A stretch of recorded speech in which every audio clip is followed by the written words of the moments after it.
A woman woke up at midnight and was startled to discover what appeared to be someone sitting on the sofa. She threw a bedsheet over it, but there was no reaction. Lucy thought her eyes were playing tricks on her and picked up the sheet, preparing to go back to sleep. But suddenly something eerie happened. The bedsheet seemed to be pinned down by someone, and no matter how hard Lucy pulled, she couldn't move it. Then something even more bizarre occurred. The bedsheet she was pulling was being pressed down bit by bit, as if a pair of large feet were walking toward Lucy.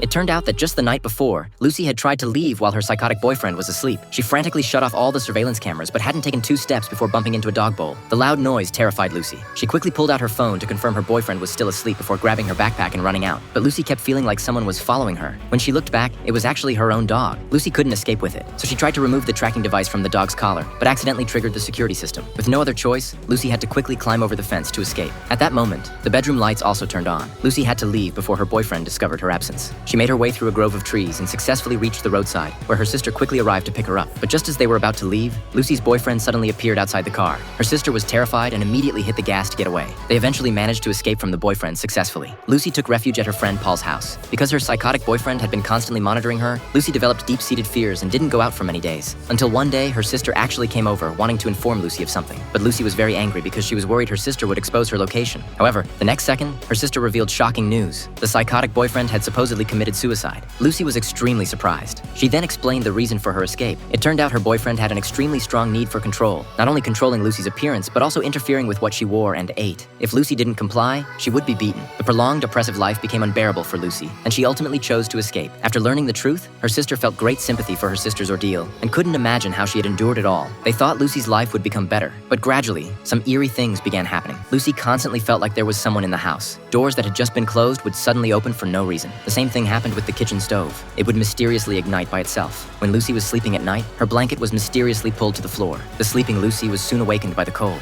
As soon as she opened her eyes, she saw a figure standing in the dim room. Upon closer inspection, she realized it was just a mannequin, but Lucy still vaguely sensed that there really was someone in the room. When she saw the red sofa in the room, the opening scene unfolded. Lucy loudly called for her friend Paul. Paul's girlfriend was also startled awake. Paul quickly rushed over, but there was nothing in the room. Paul couldn't believe what Lucy was saying and thought it was just Lucy's hallucination. Frightened, Lucy prepared to go to the bathroom to shower, but inadvertently noticed that the sleeping pills she had used before had somehow appeared in the bathroom. Lucy was certain her boyfriend wasn't dead and must have used some other method to lurk around her. To find her boyfriend, Lucy suddenly thought of a plan. She dialed her boyfriend's number. Unexpectedly, the next second, the ringtone came from the ceiling above her head. Lucy quickly brought over a ladder to investigate. Sure enough, her boyfriend's phone was there. Lucy opened the phone and discovered it was full of photos her boyfriend had secretly taken of her. Suddenly, there was a sound from below. Lucy looked down but didn't see anything. But the next second, she still poured a bucket of white paint down. The invisible boyfriend was exposed. Although it was hard to believe, only Lucy knew that the invisibility technology her boyfriend had been researching might have actually succeeded.